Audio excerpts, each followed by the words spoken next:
understanding of the region, which is why we're very privileged to have him with us today as our distinguished guest. And I'm still skipping over many, many important things in his list of accomplishments.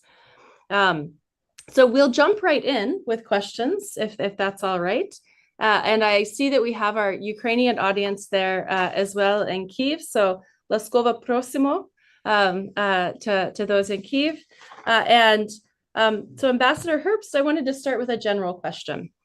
So I think this is actually quite good timing, given that yesterday, President Zelensky was on Capitol Hill all day, and President Zelensky and Olena Zelenska gave the speech last night at the National Archives, and is today in Canada, has been addressing and was at the UN General Assembly earlier this week. So the focus is understandably and correctly been on military aid to Ukraine, which is the vital issue right now. But today we wanted to focus on the domestic challenges of Ukrainian resilience and rebuilding, and in a way focus on what maybe could be considered a success story in many ways, or the sort of more humanitarian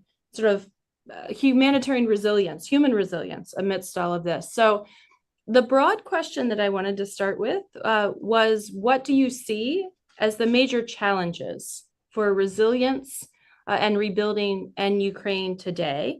And also, especially aside from military assistance, what kind of international assistance can countries provide to Ukraine? Although military assistance is, of course, the focus internationally right now. I'm going to parse that question a little bit.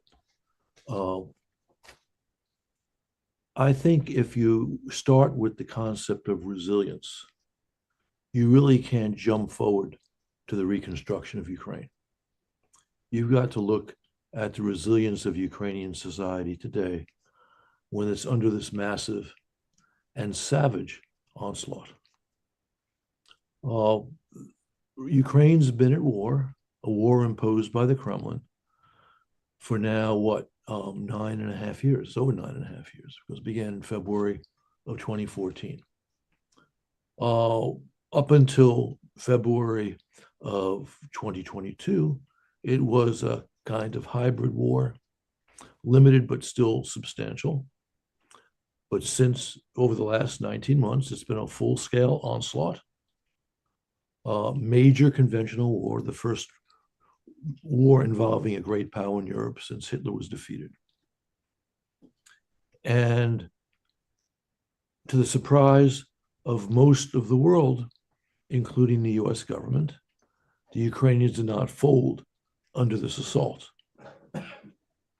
Our intelligence agencies are proud to advertise, properly so, that they got what Russia would do in Ukraine right with this big invasion. What they don't talk about is how they utterly failed in understanding how successfully Ukraine would resist, which was an intelligence failure that hindered our policy at the beginning and still does, but that's a separate question. I'm going to describe the war briefly so I can come to resilience, because you need to have this in your mind as you look at the question of resilience in Ukraine. The Russians, of course, made substantial gains in the first 2 or 3 weeks of their big invasion. And most notably, they approached the suburbs of Kyiv, where they were stopped cold. They also only you'll understand from geography, reached the suburbs of Kharkiv, because Kharkiv is what, 30, 40 miles from the Russian border. And they were stopped in the suburbs of Kharkiv. And in the north, they were likewise stopped on the outskirts of Chernihiv, which is a larger city in north central Ukraine, very close to Belarus, because the Ukrainians, in fact, defended themselves brilliantly. And then, the Russians decided they couldn't take Kyiv, and they said they were going to launch an offensive in Donbass. That began in April of last year. So 2 months after, not even 2 months, a little less than 2 months after the big invasion. And everyone was predicting, including American intelligence agencies, that they would grind forward take all of Donbass and maybe beyond, go all the way to the Dnipro, without, not quickly, but steadily and inevitably. And they were stopped first by Ukraine's very bloody defense. In other words, a defense which cost them lots of lives. And then because we finally found a little bit of spine, only a little bit, and sent them the HIMARS, a weapon system no one knew of a year and a half ago, we all know of now, with a range of 80 or so kilometers. And that stopped the Russians like that. And that led to the successful Ukrainian counteroffensive last summer, which took back more than half of the territory Moscow seized since they launched the big invasion. You all know that after that, Moscow had its long anticipated counteroffensive, and all they could do was take Bakhmut, and it took them 9 months and a ton of casualties. And now we're still in the midst of the Ukrainian counteroffensive, about which a lot of contradictory things and nonsensical things were said. I will not go into that unless people ask, but I'm giving you all this to get to resilience. A lot of analysis right now, incorrect analysis, says that with the Ukrainian counteroffensive having not been a major breakthrough, and that's an accurate description, with Moscow's advantage in people power of 3-1, with Moscow's economy, despite sanctions, roughly 10 times per capita, not 10 times per capita, 10 times GNP of the Ukrainian economy. Moscow is going to grind Ukraine down in a war which can have only one outcome. You also hear concerns about Ukrainian casualties and the fact that in the first 2 or 3 months after the big invasion, the recruiting stations were overflowing with volunteers. That no longer is true. And in fact, they are scrounging for additional soldiers. All of this is interpreted as Ukraine being, again, ground down by a much larger and implacable enemy. And you can add to that. So what I've just said, you've seen in countless media pieces. And none of it is false, individually understood. But as a picture, it leads to a very distorted understanding of what's going on. And here you come to resilience. The Ukrainian people are tired, and they have suffered a great deal.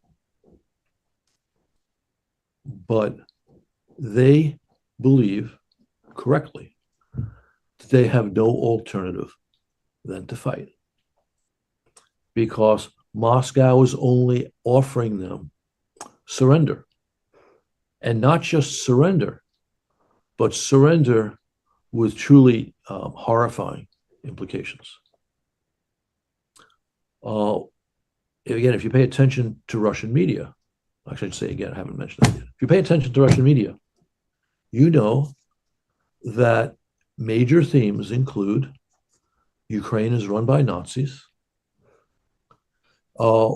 Ukrainianness needs to be destroyed, Ukrainianness is some subset of Nazism, and if Moscow wins, besides taking political control of at least most of the country, maybe the whole country, maybe not, they will take control at least of the left bank of the Dnipro, which means from the Dnipro River to the Russian border, maybe a little bit beyond that. And they will ensure that what's left in a rump Ukraine has no industry, has no infrastructure, and will be just some type of barren wasteland, a borderland between Russia, which includes now most of Ukraine, and the West. And senior Russian officials have said things like this too. Most notoriously, the former president who's gone a little bit mad, Medvedev.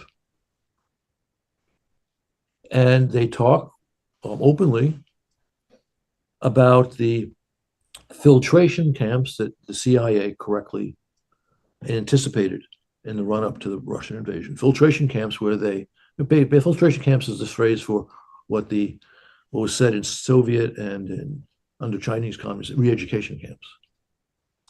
The things that Chinese are doing right now to the Uyghurs.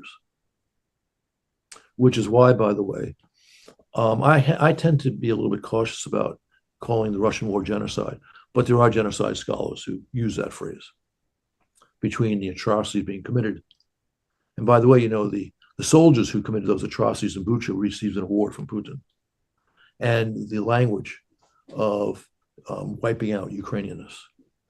So the point is the Ukrainian people understand they have no choice. And they will fight till the end because as the governor of Kherson region, Kherson, is the city the Russians kept, the single large city besides Mariupol that the Russians captured during the big invasion. But then, of course, they lost that to the Ukrainians last fall, late last fall. The governor was a prisoner under the Russians for about a month before he escaped.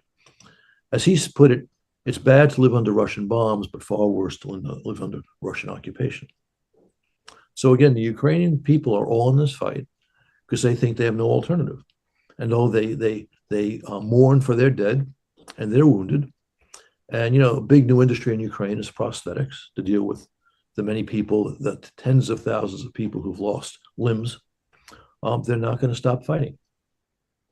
And that is, to my mind, you might say the sine qua non of resilience. And actually, one more point that's very important, just to understand the conflict more broadly. This is a huge Ukrainian advantage. This is a war against the Ukrainian people. And it is not a war, what I'm about to say in some circles is controversial, but I will explain and defend it here. It is not a war being conducted by the Russian people. This is Putin's war. It's not even a war of Putin and most of his inner circle. If you look at that video of Putin talking to his closest advisors 3 or 4 days before the big invasion, there was only one happy camper in that room, and that was the boss. And just to sort of confirm that, there was another video taken, I believe is on, the war started, I forget which day, Thursday morning maybe, was Wednesday. That's Saturday, so 2 days, 3 days afterwards. There was another video of Putin with Shoigu, the defense minister, and Gerasimov, the top general. And Putin was announcing they were going on nuclear alert.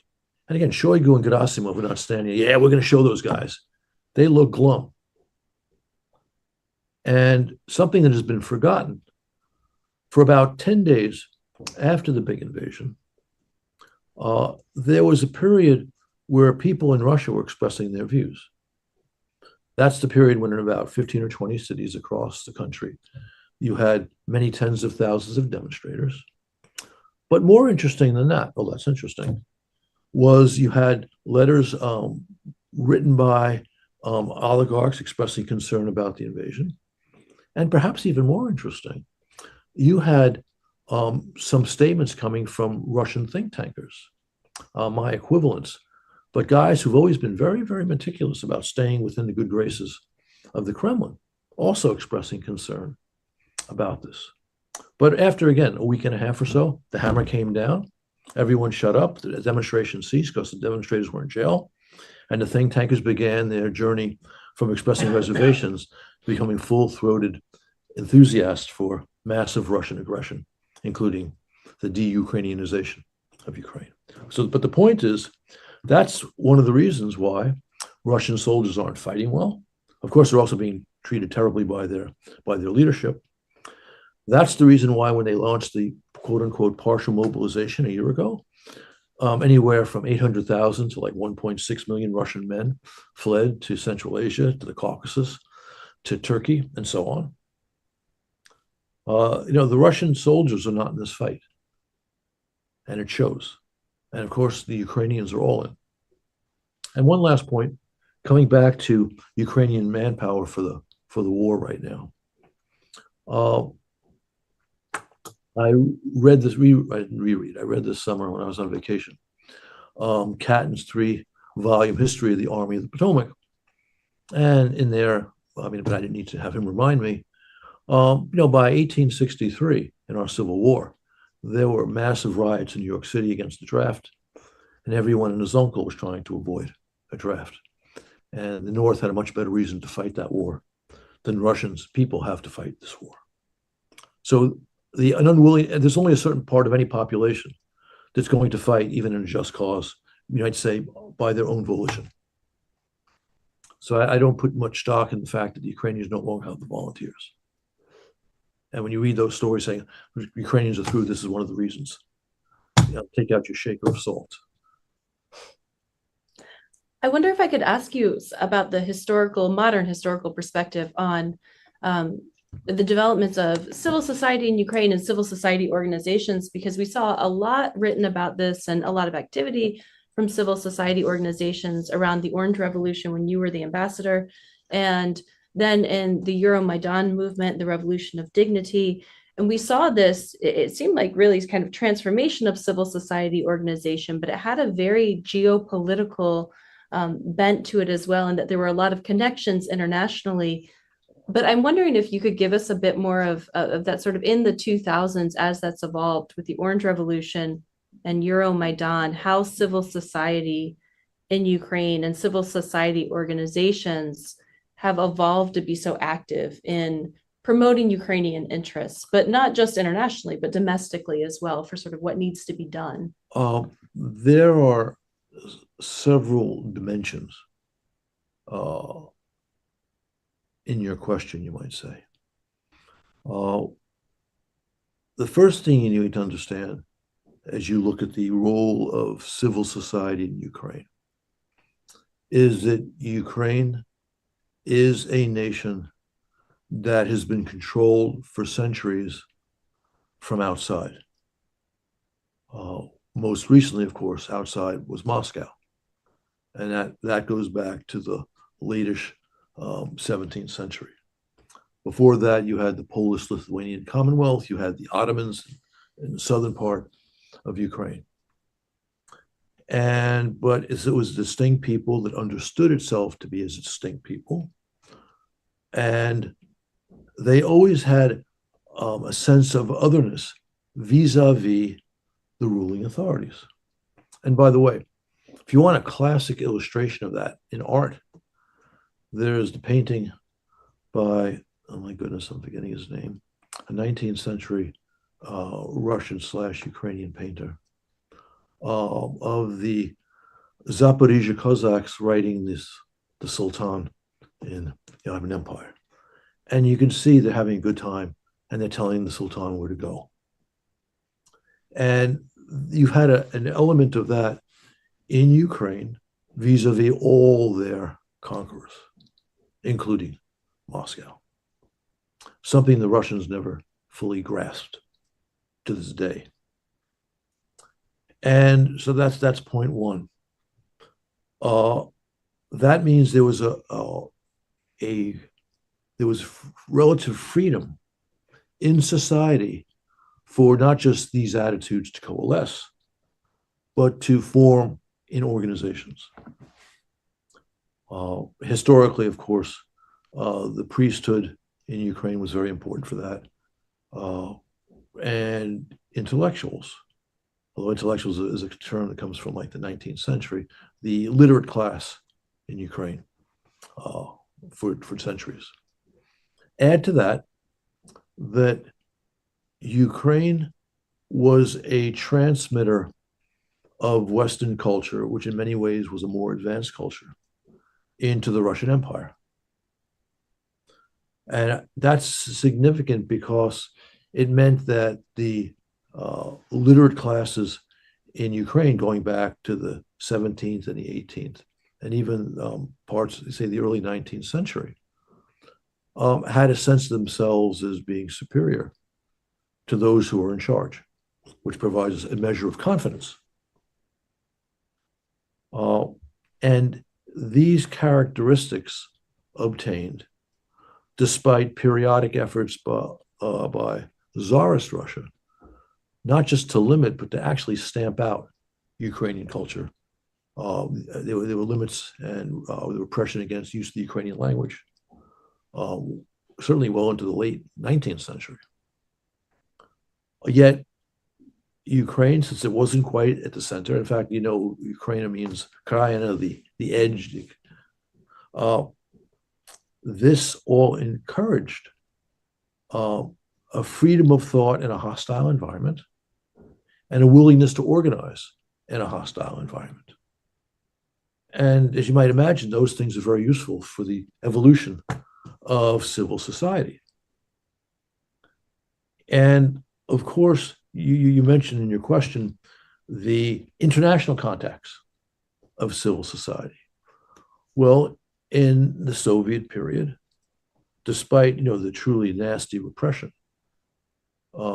particularly under Stalin, to a lesser extent, but still real post-Stalin, there were contacts. There's very active Ukrainian diaspora in the West, in Europe to a certain extent, the United States, especially in Canada. And despite the limitations, those were real on activity, some contact was maintained, some support was provided, which meant that when Gorbachev came along in the mid-1980s and began to open things up across the Soviet Union, there was a ready-made, ready to go into action civil society in Ukraine. And that happened in the last, 4, 5, 6 years of the Soviet period. And civil society in Ukraine is one of the great advantages Ukraine has had in the post-Soviet era. And you can compare it favorably, certainly with across the entire post-Soviet space, and maybe the only places that rival it, although I'm not even sure they do, would be the Baltic states, which had in some ways a similar thing. I mean, their history is rather different, but they share the fact of being a minority controlled and repressed from Moscow in Tsarist days, and of course also in Soviet days. So civil society was ready, again, raring to go once independence hit. And yes, Ukraine moved decisively for independence. We all know about the referendum held where every single oblast in the country voted by a majority for independence, including Crimea. It was only 54% in Crimea, but that's still 54%. That despite the fact that at that time, ethnic Russians comprised as much as like 65% of the population. It could have been as little as 58 or 59, which meant a lot of ethnic Russians voted for independence for Ukraine.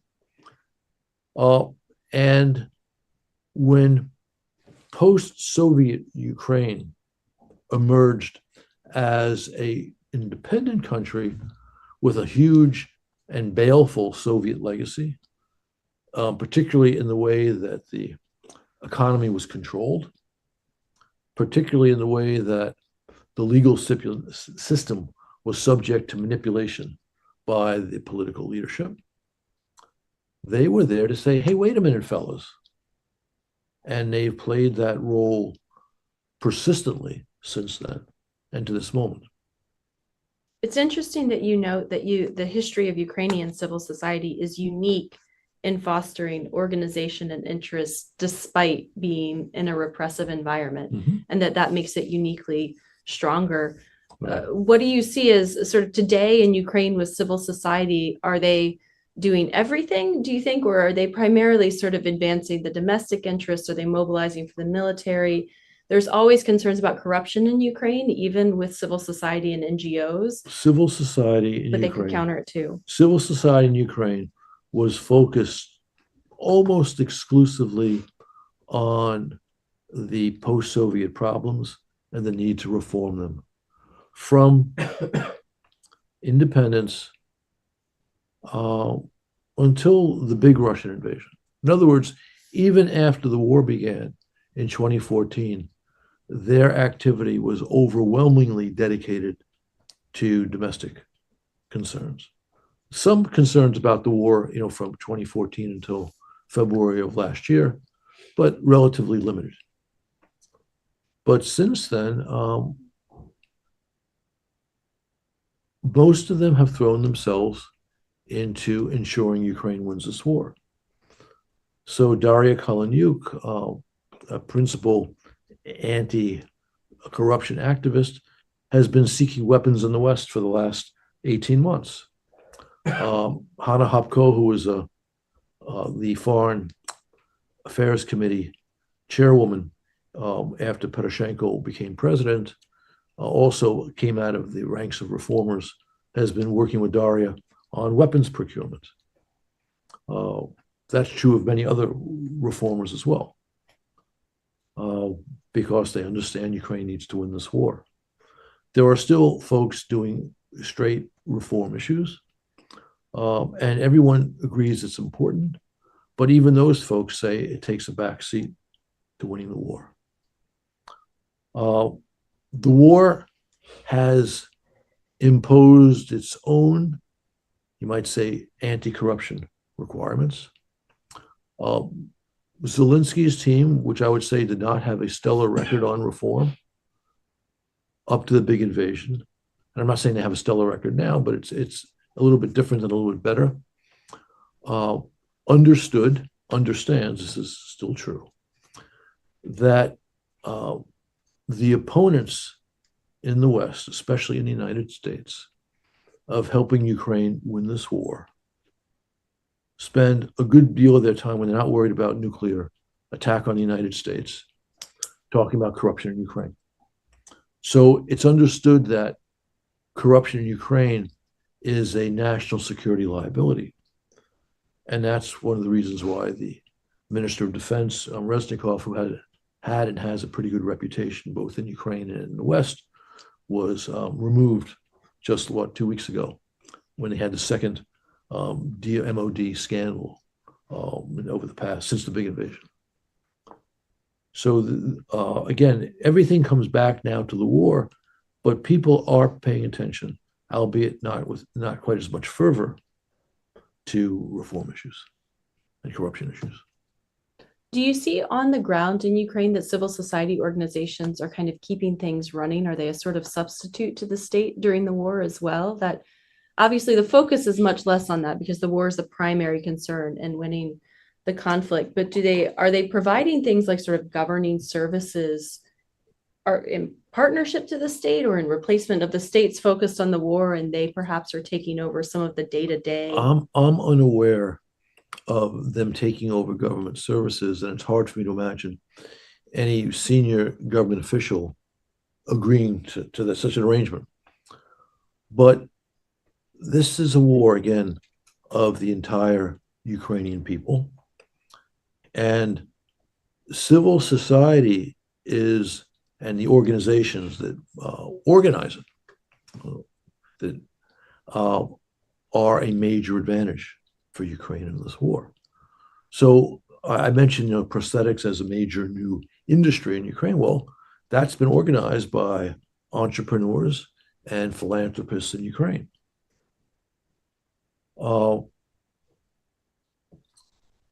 As Ukraine dealt with the problems of electricity and heating and water last winter with the big Russian bombardment on infrastructure, there were Ukrainian organizations that also stepped up. Not every, but many civil society groupings were part of the whole of society Ukrainian effort to bring in generators last winter. You see the same thing with weapons acquisition. You have Ukrainian civil society groups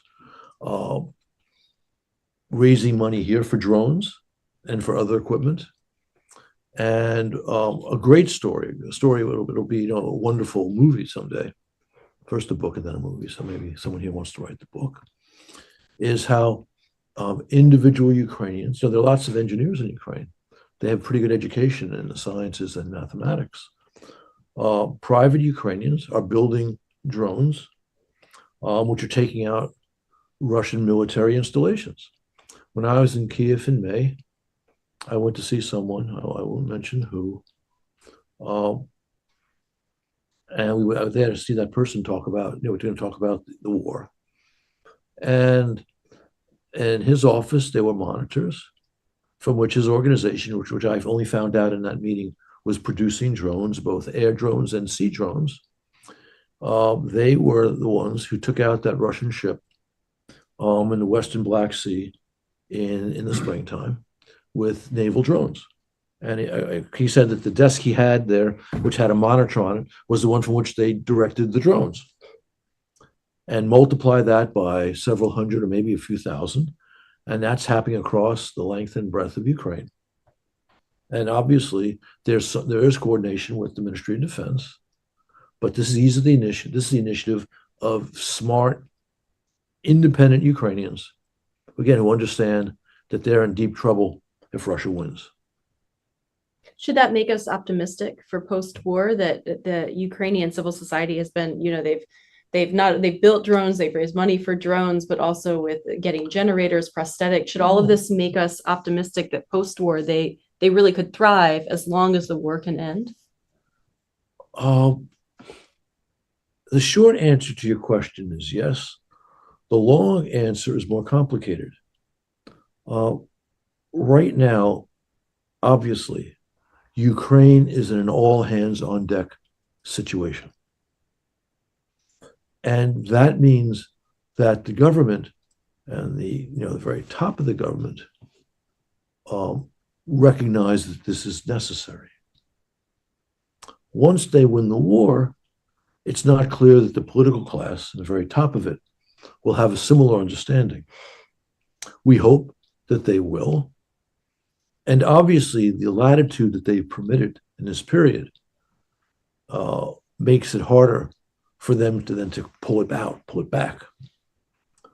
But I can't rule out that possibility.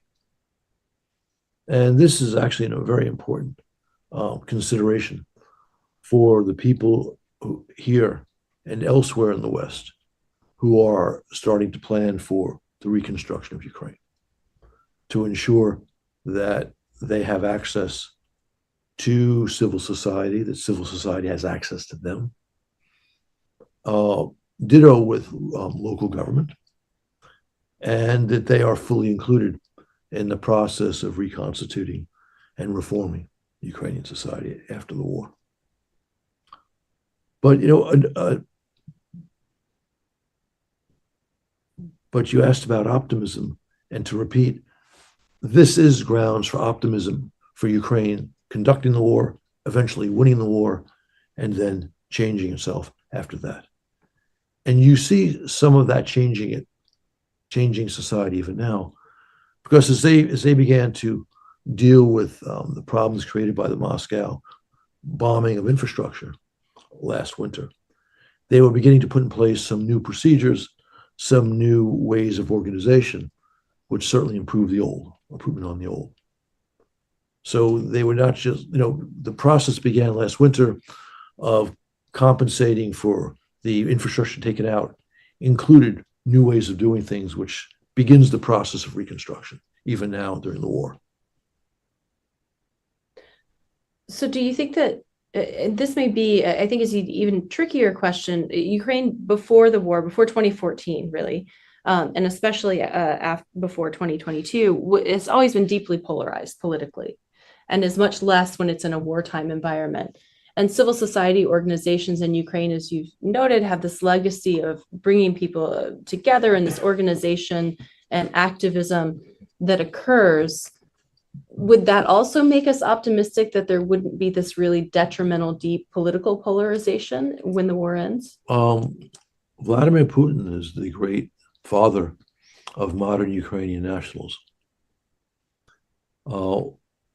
Certainly, there were significant differences between East and West Ukraine at the time of independence. It is true that the East and also the South that extended to Odessa, you might say, was culturally oriented towards Russia. And a portion of that population was also politically oriented towards Russia. But there's a difference between cultural and political orientation. And certainly Western Ukraine was oriented towards Europe. But the process of creating a cohesive Ukrainian society really began during the Orange Revolution. When I was at the embassy in Ukraine, Putin and his government pushed very hard for the installation of their preferred candidate, Yanukovych, despite the vote of the Ukrainian people, which is what led to the Orange Revolution. And I can tell you that when I arrived in Ukraine in 2003, Putin was a very popular figure in central Ukraine, Kyiv, the capital. But by the time of the Orange Revolution, where Russia was clearly intervening to try to get Yanukovych elected, Putin was no longer popular. Russia was far less even a cultural lodestar in central Ukraine. In the East, no, it was still true that this was, you might say, a Russia-looking backwater. I shouldn't say backwater because in some ways they had advantages over the rest of the country, but they clearly were still looking towards Russia. But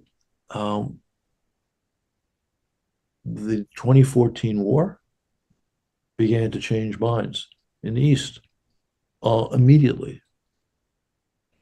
A sidebar here, because oligarchs were and remain important players in Ukraine. Russia's desire to take over the east of Ukraine, let's put Crimea to the side for a moment, and that really began in early April of 2014, right? They seized Crimea in late February. Then in early April, they realized, well, gee, they just took out of Ukraine the most pro-Russian part. Was that such a smart idea? And they began their efforts, their hybrid war in Donbass. That war did not achieve success because ultimately the people of Donbass didn't go along. This was never a civil war. It was all organized in Moscow. It was financed by the Russians. It was armed by the Russians. And I don't know how closely you follow these things, but the defense minister of the Donetsk People's Republic, the first one, was the Russian soldier of fortune, the FSB colonel Girkin Strelkov, who's now sitting in jail in Moscow. And the first president of the Donetsk People's Republic was a guy named Borodai, a Moskvich, meaning a resident of Moscow, a political consultant. And Girkin Strelkov complained that no one, in Donbass was willing to sign up for the army to conduct the war. And the failure, if you go back to that period, summer, even the fall of 2014, you'll see that the Russian media and Russian government was talking a lot about Novorossiya, which they defined as that swath of territory. It sort of runs from the northeast of Ukraine to the southwest, Luhansk, Donetsk in the north, the northeast on the Russian border, down to Odessa, right, which also takes you south. An area which is Russian-speaking, not majority ethnic Russian, maybe 30, 35%. But the Ukrainians there speak principally Russian or Surzhyk, which is a combination of Ukrainian and Russian. And they thought that their area was theirs.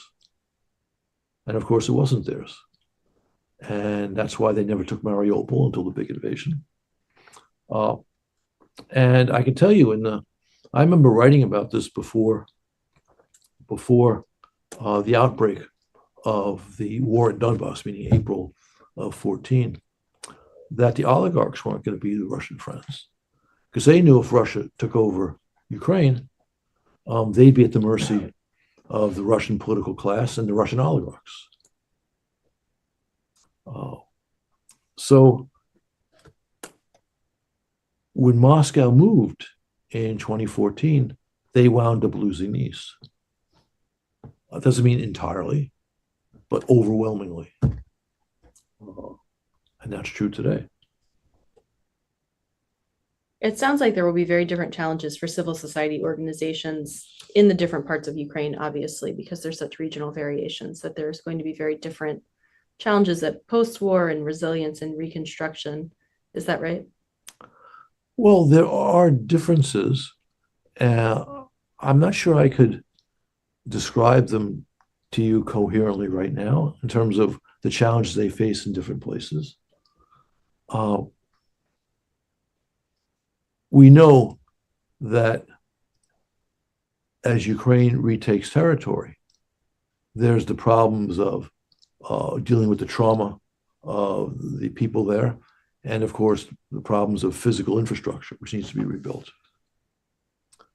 We know that there's been tremendous displacement of Ukrainian people as a result of the Russian big invasion. A good number to Europe, but also IDPs, internally displaced people. And so a lot of people from Donbass are sitting in the west of Ukraine. A lot of people from Crimea are sitting in the west of Ukraine. And this too has helped create a more cohesive society because they have not been treated poorly. Locals have helped, and they've found a life there. But it's true that the problem of IDPs requires special treatment, so that's something else for civil society to help handle. Right. But this too has been an achievement of a society under stress. And of course, even before the big invasion, lots of people relocated from Crimea. They relocated immediately because that happened straight away. And from Donbass, people have relocated too. And there have been some heroic stories of the university in Donbass being recreated. I forget where, somewhere in southwestern Ukraine. It's remarkable to recreate Yes. that in a different location. Yes. Well, so we are at about 45 minutes past the hour, and I want to make sure that we leave plenty of time for questions from our audience on Zoom and in Kyiv and here in DC. So I'd like to go ahead and open it up to questions from anyone, and we should be able to, I think I can see here on Zoom as well, and Sarah will be helping me, 2 questions for Ambassador Herbst. May I trouble you for a moment so I don't embarrass myself by starting to yawn a lot? Is it possible to get a cup of coffee? Oh, Thank you. Okay. okay, great. So you can put your questions in the Zoom webinar, and I'll see those here. And I'll give people a moment so we can have our brave first question. I think I've asked enough questions so far.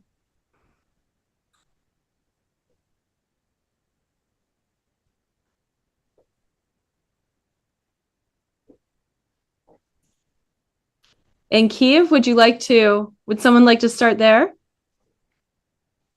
We're trying to formulate, for now. Just give us one moment.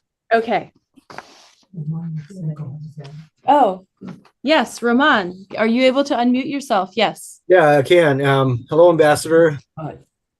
We used to work together several years ago, U.S. Embassy. I'm glad you joined us. Thank you so much. I do have one quick question while we're waiting for questions from the audience. Is there understanding in Washington about what Ukrainian victory looks like or should look like? Are we fighting this war? Or in other words, the United States are going to stand with Ukraine as long as it takes? Or the United States are going to stand with Ukraine till the Ukrainian victory? And if so, what is Ukrainian victory in the minds of American establishment, American politicians? Thank you. Okay, that's an extremely important question, although not necessarily relating to civil society. And you might say that that question takes up 65% of my professional time since the big invasion. I am not the White House's favorite think tanker. On the one hand, and this is important, this is very important, you have to give the Biden administration great credit for undertaking a massive effort to ensure that Ukraine survives this invasion. The extent of assistance we provide, the extent of it, is terrific. The political effort to mobilize NATO, to mobilize our partners, not just in Europe, to deal with this problem, also terrific. But, and this comes directly to your question, there is, you could call it at least a partial failure of understanding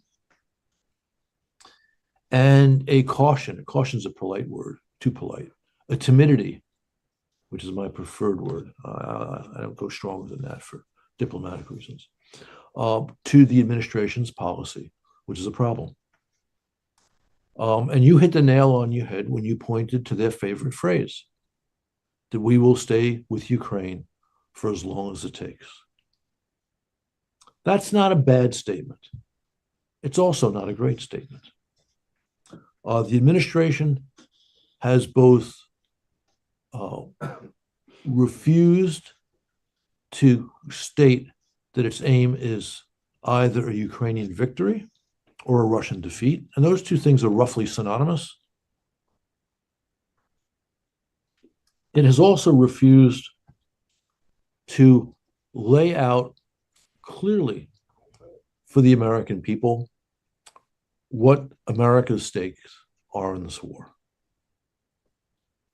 And then finally, even as it is staying with Ukraine as long as it takes and providing substantial assistance, it is refusing on a regular basis to provide the weapons Ukraine needs to win faster, to liberate its territory faster. And in fact, sometimes administration officials will say something like this: our policy has two pillars. One, to stay with Ukraine as long as it takes. Two, to avoid escalation, or even more explicitly, to avoid nuclear war. That second pillar is both commonsensical and a problem. It's commonsensical because, duh, we don't want a nuclear war. It's a problem because this administration has been spooked by Putin's constant nuclear bluster. That's the reason I'm convinced, although some people would argue it's not the only reason, and they have a point, but that is overwhelmingly the reason why we do not provide the Ukraine the weapons to win faster. The pattern the administration has established since even before the big invasion was, I call it the no, no, no, maybe, yes pattern. So we have said no to numerous weapon systems, which we finally said yes to. I refer to the HIMARS with 85-kilometer range as one example. Right now, the example is ATACMS. In recent memory, the example was F-16s, which still has not been solved, and Abrams tanks, Patriot missile systems, anti-ship missile systems, you name it. And there's a problem. It's as if they understand that a Russian victory is a bad thing and therefore they'll prevent it, but don't understand that their timidity in helping Ukraine win and laying out the stakes for the American people encourages Putin to think, when he does think, that he can outweight the West. And it means this war lasts longer in any case.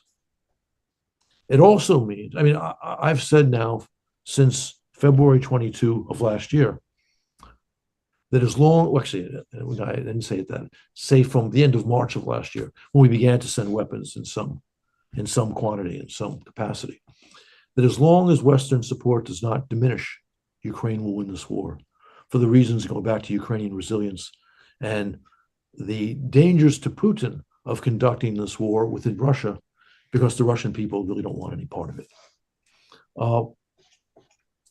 But the failure to lay out the stakes to our people increases the odds that American support could ultimately wither away, that the knuckleheads and the isolationist right could wind up in power. And that's a problem. Having said that, I think we will weather this.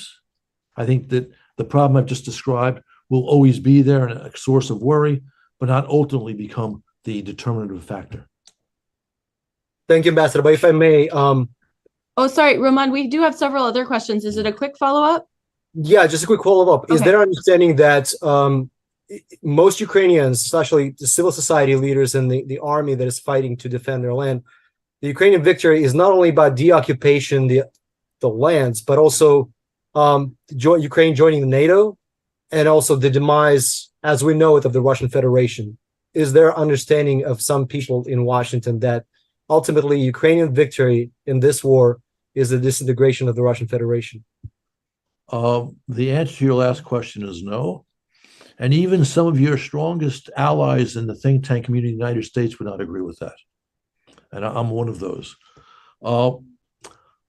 I know that the administration, the second reason why the administration is not doing what it should be doing with weapons to Ukraine is precisely their fear that Russia could fracture. And their fear about Russian fracturing has at least two angles to it. The most important is the fear of loose nukes, that, you know, Russian nuclear capacity spread across that very large country could wind up in the hands of terrorists or other rogue actors. The other is the geopolitical implications of Russia being turned into 15 or 18 separate nations, especially looking vis-a-vis the problem of China in the future. But I don't think the fracturing of Russia is a likelihood. There's a long history where Russian failure in war leads to a period of decentralization and liberalization, always followed by re-centralization and re-repression. And I suspect that's the pattern we're likely to see. I also think that we make everyone nervous, our allies, when we talk about Russia fracturing. But I understand in Ukraine, this is something deeply hoped for. But I'm usually with my Ukrainian friends, but on this one, I part company. So we have several questions from Zoom. One is from Catherine Griesick, who says, if this brand of resilience has grown from Ukraine's history, can it be replicated in other threatened areas? In other countries? I would guess that in other countries. Catherine, you can clarify on Zoom, but I would maybe areas like Nagorno-Karabakh or something that are under duress right now, where there's more violence again. Well, yes. I mean, the easy answer to the question is yes. But the real answer is, well, you have to talk about specific peoples and specific places to answer it with any true intelligence. And I'm not sure we want to do a survey of the world right now to talk about that. But if you want to talk about Nagorno-Karabakh, I mean, briefly, Nagorno-Karabakh, I mean, like many things, it's unique. Like everything, it's unique. But Nagorno-Karabakh is, in fact, territory of sovereign Azerbaijan. And it's a territory which has been overwhelmingly ethnically Armenian. And Armenia held the whip hand in the conflict with Azerbaijan from independence roughly until 2016, when you had what I call the dress rehearsal for the 2020 war. Azerbaijan has that whip hand now. When Armenia had the advantage, they wanted zero compromise. They wanted NK to remain in control of ethnic Armenians. Now you have a very different situation. I regret and even criticize what the Azeris have done in the last this week in NK. And in fact, since the 2020 war, they've been pursuing a policy of military strength to push Armenia in the wrong direction, and that continues with what's happening in NK. But it's also true that the political leadership in Nagorno-Karabakh has historically been far less amenable to compromise than leadership in Yerevan, in Armenia. And that was also a problem. Thank you. We have another question from Vasil Taras asking if you could return back to January 2022, what would be your advice to the U.S. administration in terms of what could have or should have been done differently? Well, I have been an active advice giver, sometimes annoying people, sometimes not. And the answer to your question is in a document that I organized that had the signatures of about 45 former US officials and experts. It was issued on December 30th, 2021. And it was issued at like 6 o'clock in the evening. Now, as you know, December 30th, 6 o'clock in the evening is just before New Year's Eve. And I'll come back to that timing in a minute. In that document, this group of former officials said, we noticed this Russian threat of invasion of Ukraine. We note the administration has put together a very sound policy to deal with it, a three-part policy, saying that if Moscow, in fact, launches this major offensive, we will, one, arm Ukraine, two, sanction the hell out of Russia, and three, greatly strengthen NATO's force posture in the East, in other words, along Russia's border. That's exactly the right policy. We said, congratulations. But we said, you know, we're a little bit concerned because the framework for the policy is outstanding, but you are a little bit slow in actually starting to demonstrate the policy's deterrent value. So maybe it would be a good idea for you to publicly announce you're sending Stingers to Ukraine. Stingers are the weapons we refused to send to Ukraine before the big invasion. They are excellent anti-aircraft missiles for anything flying at under 15,000 feet.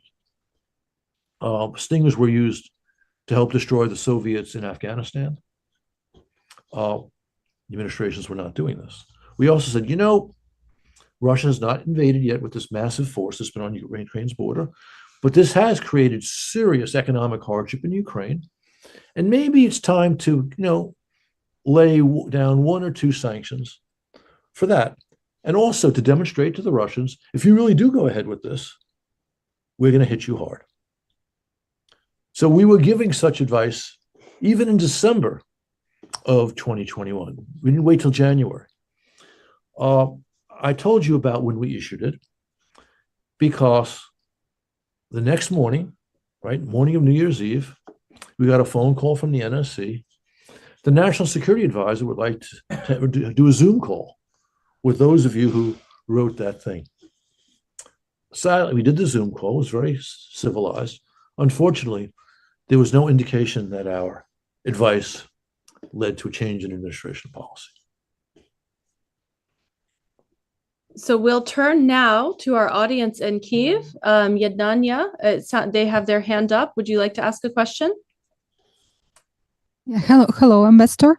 I'm Maria Halati from Yednanya.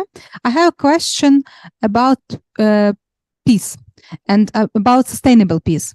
I know that you worked in Moscow and Tel Aviv, and maybe you can assess, like from this country, from your experience, what actually can ensure sustainable peace.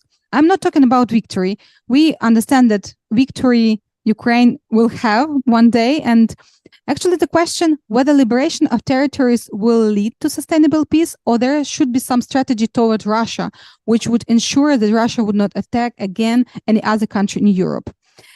Or Ukraine shall be prepared to live like Israel, because we heard a lot about such scenario, and whether it's possible for Ukraine to live as Israel. And finally, what do you suggest for civil society? Because wars, and particular war like we have in Ukraine, it is a big challenge for civil society and for democracy. What do you suggest for us as civil society to do to prevent deterioration of democracy, or to avoid any rollbacks in democracy? Thank you. Ukraine is a developing democracy. And that's pretty much been true since the first day of independence. I won't go into that more unless you want, because there are many other parts of your question that need to be addressed. It's been that way despite the quasi-authoritarian tendencies of some of its rulers, some of its presidents and their political apparatus. The war, and then especially the big invasion, has again caused Ukrainian society to cohere. And it's also caused Ukrainian society to understand that they understand that Russian victory, besides being deadly for Ukrainian identity, is deadly for political freedom in Ukraine. There have been, which happens in wartime, some restrictions on activities. So there isn't quite the independent media you had in Ukraine before the big invasion. You have martial law, which includes limitations on political activity, although no one is complaining about it much, and not publicly, but there are some private concerns about that. I hear that when I go to Kyiv, when I talk to my Ukrainian colleagues who are here in Washington. But there is a full expectation that once the war is over, martial law is lifted, and full democracy returns to Ukraine and thrives. And while there may yet be some quasi-authoritarian tendencies running around Ukraine, I am pretty confident that they will not lead to any serious authoritarian activities. And civil society, of course, will be a major reason, maybe the major reason why it won't happen. Although certainly the reconstruction of Ukraine will also be another major reason. The accession to the EU, which will happen, is another major reason why I think we don't have to worry about this. We have to pay attention to it to make sure it doesn't happen. But I think the chances of it happening are very, very low. And I'll tell you this too. I know many Ukrainians are struck by the political wisdom and the political experience of Winston Churchill.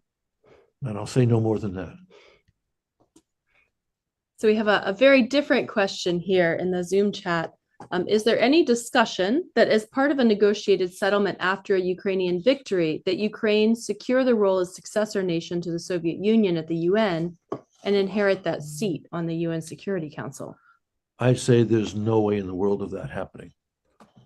But that reminds me that I actually left out a little bit in my answer to the previous question, which I should not have left out.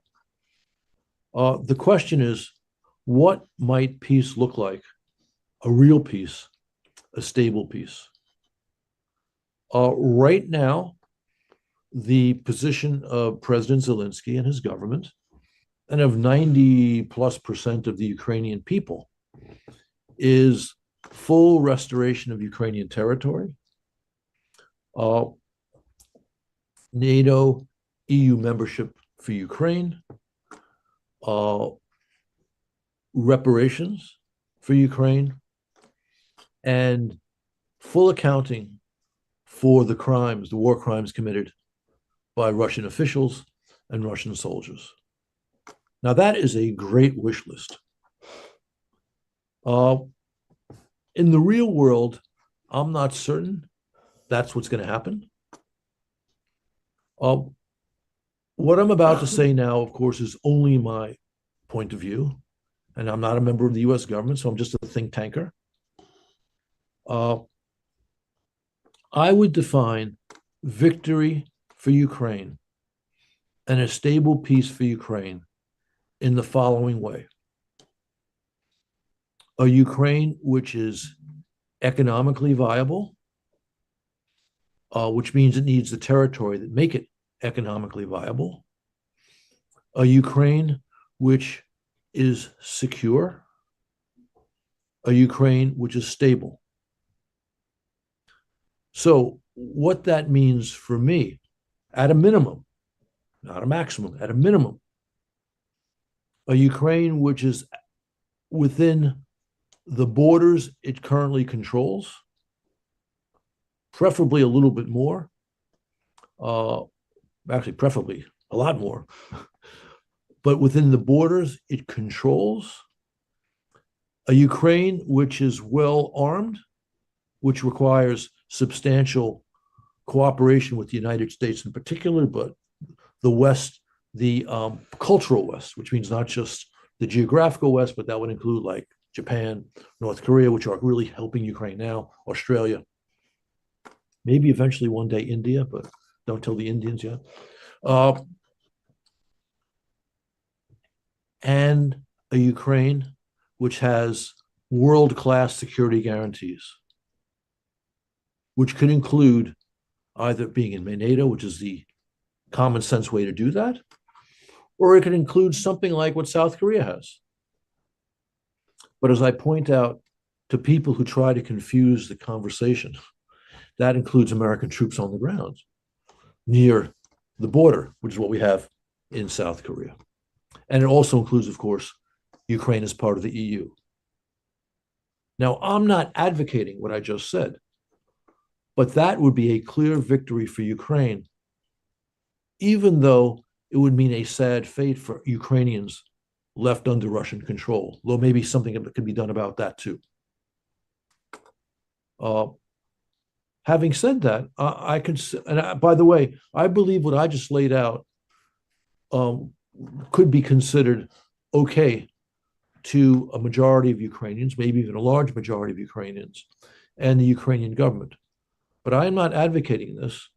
And I could lay out for you a scenario in which you get everything with the possible exception of seeing Putin in the dock of The Hague. Although even that's conceivable, but I think highly unlikely.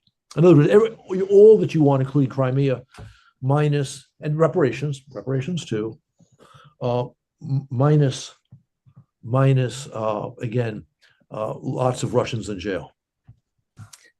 So we're right at 11:10 right now. So if it's all right with you, I think we have time for one more excellent final question, and then we can wrap up. I'm just telling my staff I'll call them back. Okay. So something's going on back there. So we have a question here. Well, we have two excellent closing questions. Let me try to. Okay. So Volodymyr Shehus has had his question has been waiting for a bit. He said, Mr. Ambassador, may we have your advice to civil society? Where are the next priorities for actions for next actions to take? What can we do to bring peace to win a war? Can we do anything else? Look, I think civil society in Ukraine is self-guided, which of course is how it should be. And far be it from me to tell Ukrainians precisely what they should be doing in civil society. I am impressed, by the way, impressed but not surprised by the way, again, folks like Daria and Hannah pivoted. And they pivoted because they had brains and they saw what was the most important thing for Ukraine. And I think we see that now. I mean, they're not the only ones. I think we see most of civil society in Ukraine doing that. So to me, the major challenges remain winning the war. That obviously is job one.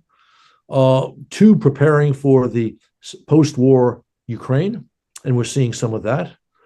Also, preparing for the politics that will reemerge as Ukraine comes closer and closer to winning the war, and we see that as well.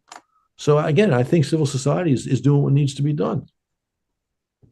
Thank you very much for that.